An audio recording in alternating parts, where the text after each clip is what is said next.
fucking maniac outside my room! He's gonna make me review a shitty knockoff anime! Stop laughing!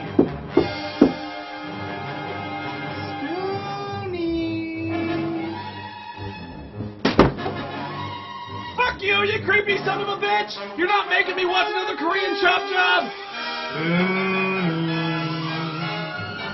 You can't keep me out forever. Well, the fuck I can't! You can just rot out there for all I can... Another winter has come, Spoonie. It is inevitable. No! No! No! No! No! No!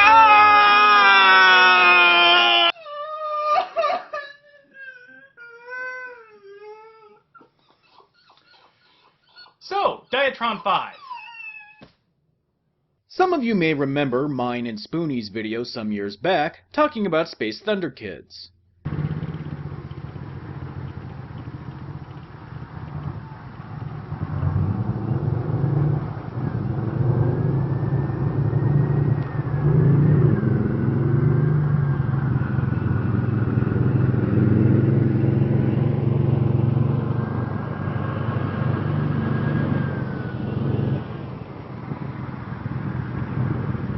Rest assured it was a complete turd pile, but in covering the video, I feel that maybe we have misrepresented what Space Thunder Kids actually is.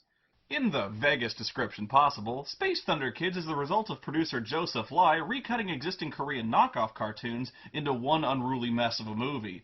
This sort of explains why characters shift appearance on a whim and why plot lines are introduced, only to be swiftly abandoned. There was no way that Space Thunder Kids was going to be anything other than a complete mess. So, considering that, it doesn't seem so horrendous. Barely. Now, Diatron 5, on the other hand, doesn't have that excuse. It's presented entirely as it was intended. Skull-fucking incompetence and all. It's damn near pitiful how everything about this movie is so awful. You'd think even the most hapless idiot would get at least something right, but even by sheer accident. Where do you keep finding this garbage? Spoonie, that's not the question you should be asking. No, what you should be asking is, haven't I seen this before?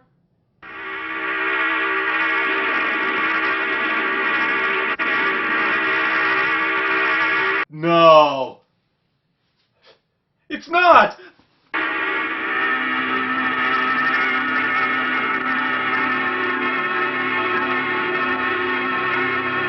It is. It's the same goddamn beginning as Space Thunder Kids. Actually, it's not quite the same. While Space Thunder Kids' beginning was filled with dead air, Diatron 5 is filled with a loud, grinding score. Thankfully, they managed to tone it down so we can hear this brilliant dub. Chinese comet will pass here in 10 seconds with hundreds of meteorites. 10 seconds? Does that mean we can avoid the collision with the Earth? You may feel at ease. Say, Spoonie, between Diatron 5 and Space Thunder Kids, which has the worst opening? Oh, they're both just awful. Come on, what kind of answer is that? Alright, like a gun pointed to your head and you had to choose between the two. What would you choose? Death sounds wonderful right about now. Fine, if you're going to be like that. Maybe next time I won't force you to watch another Korean knockoff show. Then what will you do? Be happy? It's actually kind of funny to see this scene within its original context, complete with redundant shots of that same crew member falling ass over head backwards, though one does wonder why the captain here sounds like he's talking through a bullhorn. Maintain the stability of the fleet. Pay attention to your own security. Apparently, this Space Force is dependent upon a so-called girl genius to maintain the planet's defenses. How exactly is never explained, but given the people that are at the control boards, I think I can understand why they outsource the help. Huh? Well, that's a strange-looking bleep. Wonder what that is. Commander, there's a strange-looking object on the radar. Strange object? Yeah, looks like a spaceship or something. Well, gee, golly gosh, Commander. Looks like we're in for an intergalactic hootenanny. The ship that Corporal Gomer Pyle saw on the radar manages to evade their sensors by laughingly hiding behind some asteroids. I'm not even going to ask how it's possible that ship is moving like that, because I'm more interested in how they managed to sneak one of their agents into a meteorite that crashes down on the nearby planet so he can incapacitate the girl genius, who's somehow responsible for the planet's space defense force. You heard what I said. And if you somehow forget the girl genius is in this movie, well, don't you worry, because this film will leave you plenty of reminders. The threat of attack from outside forces is automatically perceived by the sensory powers of the girl genius. It's all due to the girl genius, you know. She has the highest IQ on the Earth, more than capable of dominating the automatic defenses. Where is that location? Let's see. That's right about where Girl Genius lives. Girl genius? Hey, buddy, don't act so surprised. I mean, it's possible there's a girl genius, just like I'm sure that somewhere out there in the universe, lead spontaneously transforms into gold. Well, the agent manages to slip through the impenetrable defenses of the girl genius's mansion and bulldozes his way to her room, where he shoots her, prompting his general to contact the planet and laughably demand surrender and tribute. Your girl genius has been shot by our agent. From now on, I shall be your leader. I shall personally take control of your Star Command fleet. Prepare to welcome me. Maybe then you can keep your lives. Not without the approval of the Space Immigration Office. Is that so? Yeah, that's so. We have a system here in place, buddy, and if you want to take over our planet and impose military rule, you have to run it through our immigration office. What?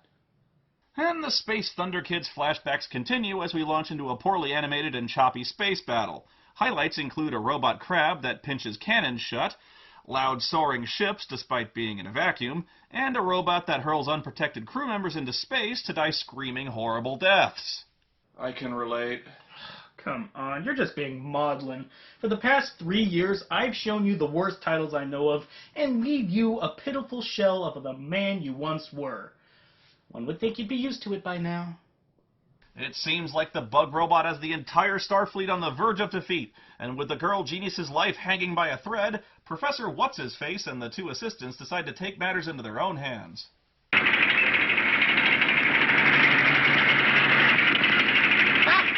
What do you think of my automobile, huh? It's not an automobile, but an armored tank, Professor.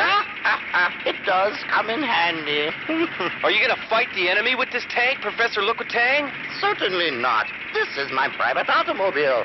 Then why the fuck are you riding in it, numbnuts? Hey, the man built himself a tank. Let him enjoy it. I know I enjoy cruising the streets in my own personal jet-powered Segway. Bitches be flocking like pigeons on spilled popcorn. They flock to you on a Segway? A jet-powered Segway, thank you very much. Oh, normally I wouldn't be caught dead on one of those things, but the man at the dealer wasn't giving me many options, and I will be goddamned before I'm seen trying to cruise with Betty's in a fucking Zap car. Isn't there, like, something you should be working on right now? Ah, yes, indeed. Those nanobots aren't going to build themselves. Ooh, that's an idea. Now, how to reduce the memory to input such a code as to bridge the midichlorian gap in How the fuck do you live with that guy? The three make their way to some giant robot named Diatron-3 that maybe the professor built. The pilot is yet another robot who has the voice of Tristan from Yu-Gi-Oh! Abridged, and he blasts off to fight the insect bot to the tune of what sounds like an ice cream truck jingle. Oh yes, I mean every word I said. Is everything ready, my fam? Everything's ready, sir. This is an urgent mission. Win this one. Aye, aye, Professor.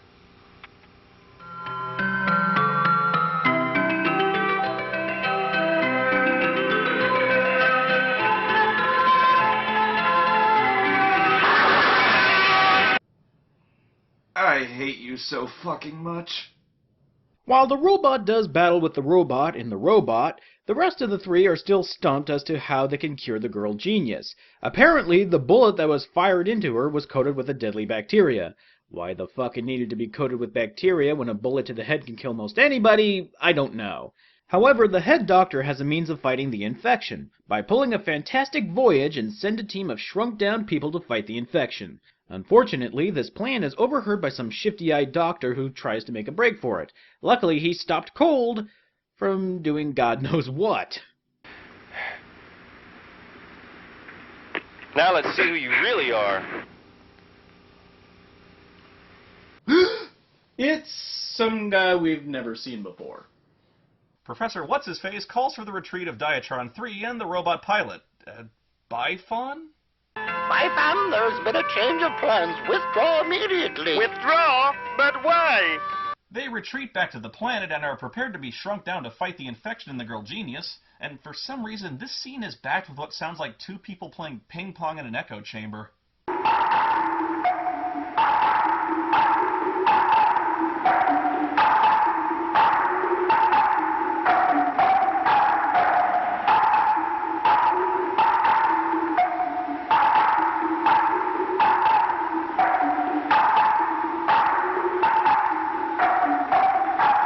Bifon is injected with Diatron 3 into the Girl Genius, and for some reason the body of the Girl Genius is actually another world entirely, complete with caves, a starry night sky, and impish-looking creatures.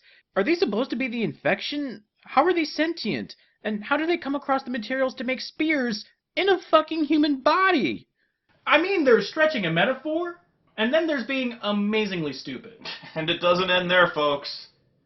It never ends. Apparently an evil empire, dubbed the Red Empire, has taken over the Girl Genius's body, or this world, or whatever the fuck this place is supposed to be. I cannot believe this was intended for any viewing audience outside of a POW camp. The Red Empire's forces are led by a Combat Commander Marie, who launches an attack on Diatron 3 and promptly destroys it. The robot doesn't have any brains. How can he lose with superior weaponry? How can that robot crumble so easily, like cookies? Watch your mouth, Dr. Bear. Come again? Watch your mouth, Dr. Bear. Okay, I've resigned to the fact that the voice acting in